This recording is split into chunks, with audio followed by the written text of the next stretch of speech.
প্রাণপণ লড়াই করে একেবারে 4 জুন অবধি গণনা কেন্দ্র অবধি যারা লড়াইটা করেছেন তাদেরকে সম্বর্ধনা জ্ঞাপন, ধন্যবাদ জ্ঞাপনের সভা। তাদের শক্তিতেই আমরা এই লোকসভায় জয়লাভ করতে পেরেছি। কাঁথি লোকসভা কেন্দ্র আমরা মোদিজির হাতে তুলে দিতে পেরেছি। কিন্তু আমাদের লড়াই এখানে থামবে না। এই পশ্চিমবঙ্গকে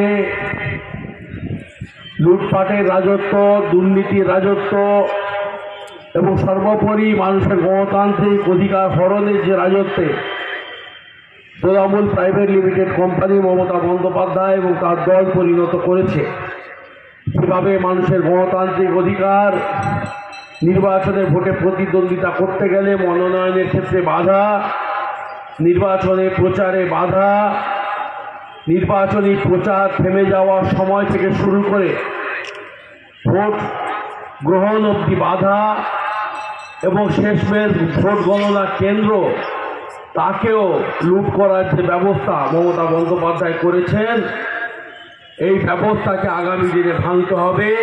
2026 সালে ভারতীয় জনতা পার্টি সরকার গড়তে হবে এবং সোনার বাংলা গড়ার লক্ষ্যে বাংলা মোদিজিকে উপহার দিতে হবে।